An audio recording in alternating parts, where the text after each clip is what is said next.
எல்லாருக்கும் வணக்கங்க. உங்கள் எல்லாரையும் 666 மந்த்ரா யூடியூப் சேனல் வாயிலாக மறுபடியும் சந்திப்பதில் எனக்கு ரொம்ப சந்தோஷம். தொடர்ந்து நம்மளுடைய சேனல் வாயிலாக ஆன்மீகம் சார்ந்த எண்ணற்ற பதிவுகளை பதிவேற்றம் செய்து கொண்டிருக்கிறோம். அதன்படி இன்றைய தினத்திலே நாம் இந்த வீடியோவில் பார்க்கக்கூடிய பதிவு என்ன அப்படின்னு பார்த்தீங்கன்னா, மே மாதம் 7ஆம் தேதி 2026ஆம் ஆண்டு வியாழக்கிழமை நாள். இந்நாள் பார்த்தீங்கன்னா முருகப்பெருமானுக்கு உரிய தேய்பிறை சஷ்டி எனும் ஒரு மங்களகரமான நிகழ்வை தாங்கி வருகிறது. இந்த நாளில் இந்த தீபத்தை நீங்கள் ஏற்றினால் வீட்டில் குறைவில்லாத செல்வ வளமும் நினைத்தது நிறைவேறக்கூடிய அனுகூலமும் ஏற்படும். அது என்னங்கிறத இந்த வீடியோவில் விளக்கமாக பார்ப்போம். பதிவை முழுமையாக காணுங்கள். ஒவ்வொரு தெய்வங்களுக்குமே முக்கியமான விரதங்கள் அப்படின்னுட்டு இருக்குது. இப்போ சிவபெருமானா சிவராத்திரி, பிரதோஷம், சோமவார விரதம், இந்த மாதிரி சில விரதங்களை நாம் சொல்லலாம். இப்படி ஒவ்வொரு தெய்வங்களினுடைய விரத நாட்களில் முருகப்பெருமானினுடைய மிக முக்கியமான விரத நாளாக சொல்லப்படுவது சஷ்டி விரதம். இந்த சஷ்டி விரதத்தினுடைய மகத்துவத்தையும் சிறப்பையும் நான் கண்ணார பல பேர்கிட்ட பார்த்து வியந்திருக்கேன். நிறைய பேர் இந்த சஷ்டி விரதம் இருந்து திருமண தடை நீங்கி நல்ல முறையிலே வாழ்க்கை துணையை பெற்றிருக்கிறார்கள், குழந்தை பேரை அடைந்திருக்கிறார்கள், வாழ்க்கையிலே வீடு, வாகனம், சுகபோகமான செல்வ சம்பத்துகள் ஆகியவற்றை பெற்று க்ஷேமமாக இன்றும் வாழ்ந்து கொண்டிருக்கிறார்கள். அவர்கள் இன்னமும் கூட இந்த சஷ்டி விரதத்தை அனுஷ்டிக்க ஒருபோதும் தவறுவது இல்லை. நிறைய பேர்கிட்ட நான் இதை பார்த்துருக்கேன், இந்த சஷ்டி விரதத்தை பற்றி. அதாவதுங்க, கலியுகத்திலே கண்கண்ட தெய்வமாகவும் கூப்பிட்ட குரலுக்கு கை கொடுக்கும் ஒரு ஆபத்பாண்டவனாகவும் இருக்கக்கூடியவர் முருகக்கடவுள். இப்போ பார்த்தீங்கன்னா தற்போது இளைஞர்கள் இந்த முருகக்கடவுளினுடைய வழிபாடுகளை ரொம்ப சிரத்தன்மையோடு செஞ்சிட்ருக்காங்க. நிறைய பேருக்கு என்னுடைய ஃப்ரெண்டுக்கே பார்த்தீங்கன்னா, என்னோடய ஃப்ரெண்டோட பையனுக்கு சொல்கிறேன், ஃபாரினில் ஜாப்புக்காக ட்ரை பண்ணிகிட்டு இருந்தார். கொஞ்சம் இழுபறியாகவே இருந்தது. சஷ்டி விரதத்தை அவர் இருந்தார். எனக்கே ஆச்சரியமாக இருந்தது. அன்னைக்கு ஃபோன் போட்டு, அங்கிள் நான் இந்த மாதிரி ஃபாரினுக்கு ஜாப் எனக்கு கிடச்சிருச்சு, நான் போகிறேன் அப்படின்னு சொன்னார். ரொம்ப எனக்கு ரொம்ப ரொம்ப ரொம்ப ஆச்சரியமாக இருந்தது. ஏன்னா அந்த பையனுக்கு அந்த ஃபாரின் ஜாப் கிடைக்கும் அப்படிங்கிறது ஒரு 5% கூட வாய்ப்பில்லை. அது எனக்கே பர்சனலாக தெரியும். ஏன்னா அவனோட குவாலிஃபிகேஷன், அவனோட நாலேஜ் ரொம்ப கம்மி.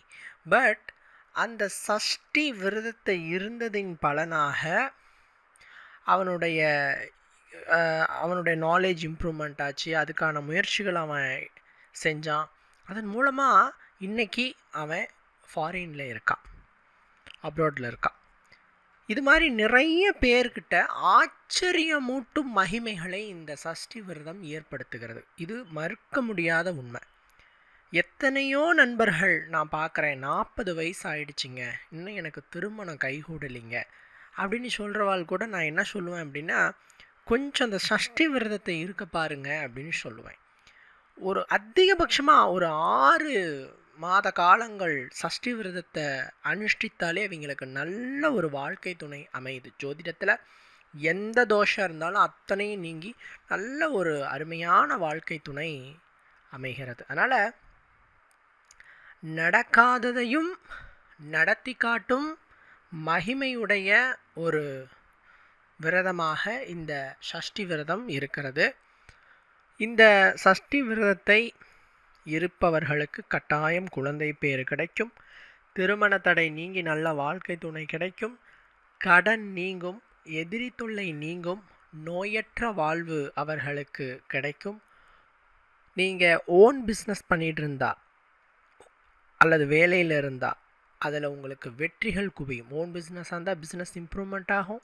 ஜாபுக்கு போயிட்டு இருந்தீங்கன்னா ப்ரமோஷன் கிடைக்கும். ஸோ எல்லாமே ஒரு மனிதன் க்ஷேமமாக வாழ்கிறதுக்கு என்னென்ன விஷயங்கள் இருக்கோ அத்தனையும் இந்த சஷ்டி விரதம் உங்களுக்கு கொடுக்கும். இந்த சஷ்டி விரதம் அப்படிங்கிறது முருகனுக்கு உகந்த சஷ்டி திதியில் வரக்கூடியது. 6வது நாள்னு சொல்லுவோம் சஷ்டி நாள் அப்படின்ட்டு. அமாவாசை பௌர்ணமி திதி முடிந்த 6வது நாளில் இந்த சஷ்டி அப்படிங்கிற ஒரு நாள் வரும். அதுதான் முருகனுக்கு உகந்தது. முருகனுக்கு உகந்த விரதங்களில் 3 விரதங்கள் மிக மிக முக்கியம். ஒன்று, வாரந்தோறும் வரும் செவ்வாய்க்கிழமைகளில் முருகப்பெருமானை வழிபடுவது என்பது க்ஷேமமான பலன்களை பெற்றுத்தரும் ஒன்று. 2வது, அவருக்கு உரிய கிருத்திகை நட்சத்திரத்தில் வழிபடுவது க்ஷேமமான பலன்களை பெற்றுத்தரும். கிருத்திகை விரதம் அப்படின்ட்டு இதுக்கு பேர். 3வது, அவருக்கு உரிய திதி என்று சொல்லக்கூடிய சஷ்டி திதியில் அவரை வழிபடுவது க்ஷேமமான பலனை பெற்றுத்தரும். சஷ்டி அப்படின்னு சொல்கிறச்ச 2 சஷ்டிகள் இருக்குது. தேய்பிறை சஷ்டி, வளர்பிறை சஷ்டி. இரண்டுமே சம பலன்களை கொடுத்தாலும் கூட இந்த தேய்பிறை சஷ்டியை ரொம்ப குறிப்பிட்டு நாம் சொல்கிறோம். நான் முன்னாடி சொன்ன மாதிரி கடுகு சிறுத்தாலும் காரம் குறையாது அப்படிங்கிற மாதிரி இந்த சஷ்டி உயர்ந்தது அந்த சஷ்டி உயர்ந்தது அப்படின்னு நான் சொல்ல மாட்டேன். பட் தேய்பிறை சஷ்டிங்கிறது கண் குளிர பார்க்குறேன் நிறைய பேருக்கு உடனடி பலனை சீக்கிரமாக கொடுக்கக்கூடிய ஒரு திதியாக இருக்குது. அதனால் தேய்பிறை சஷ்டியில் மாதந்தோறும் விரதம் இருக்க பாருங்கள். இதன் மூலமாக உங்களுக்கு அனைத்தும் கிடைக்கும் அப்படிங்கிறதுல சந்தேகம் இல்லை. அதே மாதிரி இந்த முருகக்கடவுளினுடைய வழிபாடுகளில் மிக முக்கியமான ஒன்று தீபம் ஏற்றி வைத்து வழிபாடு செய்வது. அப்போ தான் அந்த பூஜை முழுமையடையும். ஏன்னா முருகனே தீப்பிழம்பிலிருந்து தோன்றியவர். சிவபெருமானினுடைய நெற்றி கண்ணிலிருந்து வெளிப்படும் தீப்பிழம்பிலிருந்து தோன்றியவர் தான் முருக கடவுள்.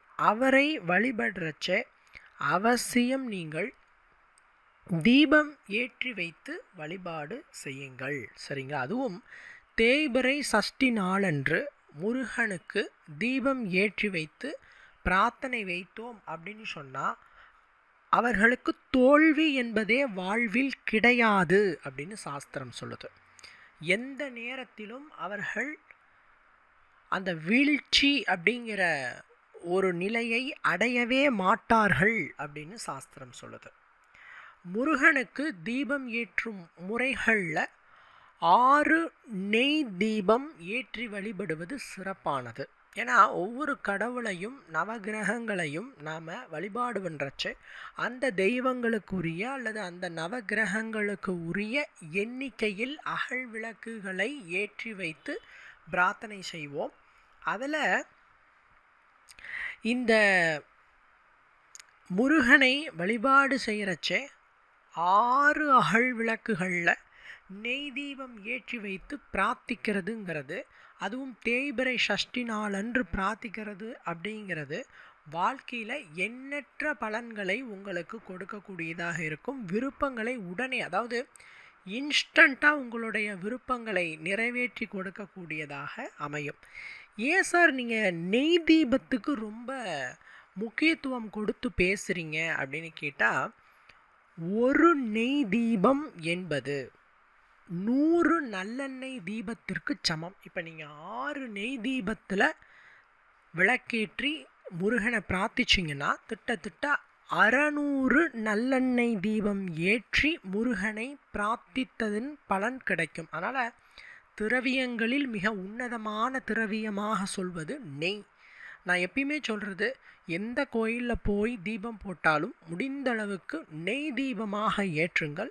முடிந்த அளவுக்கு நீங்களே சுத்தமாக அதை தயார் பண்ணுறது விசேஷம். அல்லது சுத்தமாக செய்கிற இடத்துக்கு போய் வாங்கிட்டு வந்து நீங்கள் அதை தீபத்துக்கு பயன்படுத்துறது ரொம்ப விசேஷம். இந்த நெய் தீபங்கள் என்பது 6 தீபங்களை நீங்கள் பார்த்தீங்கன்னா தாம்பூலத்தட்டில் வச்சு ஏற்றி பிரார்த்திக்கிறது. இல்லை கோயிலுக்கு போயிட்டு 6 அகல் விளக்குகளை வச்சு நெய் ஊட்டிண்டு பஞ்சுத்திரி போட்டுண்டு தீபம் ஏற்றி கும்பிட்றது. ஓகேங்களா? இதில் இன்னொரு ஒரு மகத்துவம் வாய்ந்த ஒரு தீபம் இருக்குங்க. அதுக்கு பேர் பார்த்தீங்கன்னா வெற்றிலை தீபம். சமீப காலமாக முருகப்பெருமானுக்கு இந்த வெற்றிலை தீபம் ஏற்றி பிரார்த்திப்பது அப்படிங்கிறது ரொம்ப பிரபல்யமாக போயிட்டுருக்கு. நிறைய பேர் இந்த வெற்றிலை தீபத்தை ஏற்றி வச்சு சுவாமியை வழிபாடு செய்கிறாங்க. இந்த வெற்றிலை அப்படிங்கிறது ஒரு மகத்தான இலை. நம்ம சேனலை முன்னாடி இருந்து பார்க்குறவங்களுக்கு நல்லா தெரியும். வெற்றிலையினுடைய மகத்துவத்தை நான் கண்டிப்பாக சொல்லியிருப்பேன், ஆன்மீக மகத்துவம். இதுக்கு ஏன் ஃபஸ்ட்டு வெற்றிலை அப்படின்னு பேர் வந்தது அப்படின்னா,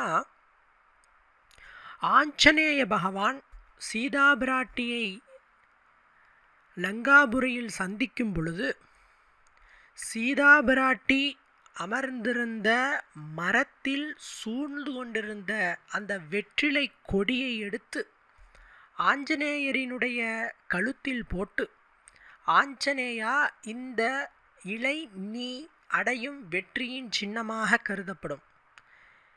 இனிமேல் யாரெல்லாம் இந்த இலையை உனக்கு சாற்றி வழிபடுகிறார்களோ அவர்களுக்கு நீ வெற்றியை கட்டாயம் கொடுக்க வேண்டும். இனி உன் வாழ்வில் எல்லாம் வெற்றிதான் அப்படின்னு சொல்லி தாய் சீதாவின் வரத்தினை ஹனுமன் பெறுகிறார். அந்த சீதா பிராட்டி போட்ட அந்த கொடிக்கு பேர் தான் வெற்றிலை கொடி. வெற்றி தரும் இலை வெற்றிலை, வெற்றி தரும் கொடி வெற்றிலை கொடி அப்படின்னு சொல்கிறது. அதனால தான் ஆஞ்சநேயருக்கு வெற்றிலை மாலை சாட்டுறோம். சீதா அம்மா சாத்தனதினுடைய அம்சமாக தான் நாம் இன்னைக்கு ஆஞ்சநேயருக்கு வெற்றிலை மாலை சாட்டுறோம்.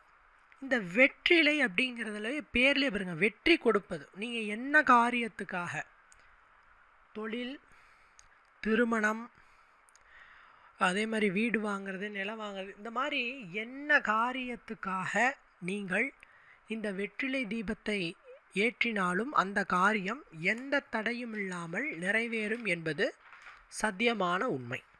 எப்படிங்க இந்த வெற்றிலை தீபத்தை ஏற்றுறது? இதை வீடுகளில் ஏற்றலாமா? தாராளமாக ஏற்றலாம். வீடுகள்லையும் ஏற்றலாம். இப்போ சமீப காலமாக நான் நிறைய கோயில்களில் பார்க்குறேன் இந்த வெற்றிலை தீபத்தை ஏற்றுறாங்க. நீங்கள் வீடுகளில் ஏற்ற மாதிரி இருந்தது, இல்லை கோயில்களில் ஏற்ற மாதிரி இருந்தது அப்படின்னா கூட நான் ஒரு விஷயம் சொல்கிறேன். எத்தனை இலைகளை வச்சு எப்படி தீபம் ஏற்றணும் அப்படின்னு நான் சொல்கிறேன். 6 வெற்றிலைகளை எடுத்துக்கொள்ளணும்.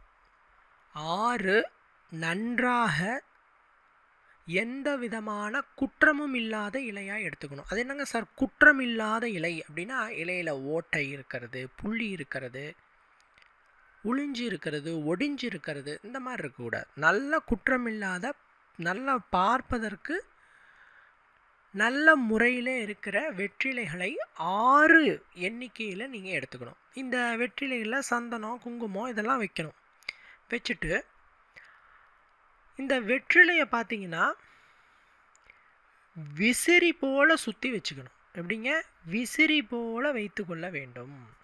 இப்படி வச்சுட்டு அகல் விளக்கை நீங்கள் சென்டரில் வச்சுட்டு நெய் ஊற்றிண்டு, நீங்கள் சாதாரண பஞ்சு திரியே போட்டுடலாம். இப்படி பஞ்சு திரி போட்டுண்டு தீபம் போட்டுட்டு சுவாமியை பிரார்த்திக்கணும். இதுதான் ப்ரொசீஜர். நீங்கள் வீடுகளில் செய்கிறச்சே தாம்பூல தட்டில் செய்ய வேண்டும். கோயில்களில் செய்கிறச்சே அதுக்குன்னு ஸ்டாண்ட் இருந்தால் அது மேலே வச்சு செய்யுங்க. சரிங்களா? அடுத்த நாள் நீங்கள் இந்த இலைகளை எடுத்து தண்ணீரிலோ அல்லது பூச்செடிக்கு அடியிலோ போட்டுவிட வேண்டும். சரிங்களா? அவ்வளோதான். ரொம்ப எளிமையானது தான். வெற்றிலை இலை மேலே தீபம் ஏற்றுறீங்க, அதுதான் வெற்றிலை தீபம். அது எண்ணிக்கையில் 6 எண்ணிக்கையில் வெற்றிலைக்கு மேலே அதாவது 6 எண்ணிக்கையில் வெற்றிலையை எடுத்துக்கொண்டு அந்த வெற்றிலைக்கு மேலே இந்த அகல் விளக்கு வச்சு தீபம் போடுறீங்க. சார், இது நாங்கள் போடுறதுனால என்ன பலன்கள் கிடைக்கும்? ஃபஸ்ட்டு, மகாலட்சுமி வாசம் செய்யும் இலை வெற்றிலை. அது சீதா பிராட்டி மகாலட்சுமியோட அம்சம்தான். அவங்களே சாட்டுறாங்க அப்படிங்கிறச்சு அந்த இலையில் மகாலட்சுமி கடாட்சம் நித்தியமாக இருக்கும். இந்த இலையை சாற்றி சுவாமியை வழிபாடு செய்கிறச்ச பண கஷ்டம் பரிபூர்ணமாக நீங்கும். எவ்வளவு பண கஷ்டத்தில் நீங்கள் இருந்தாலும் உங்களுடைய பண கஷ்டம் முற்றிலுமாக நீங்கும். தேய்பிறை சஷ்டி நாளன்று இந்த வெற்றிலை தீபத்தை ஏற்றுறதுனால.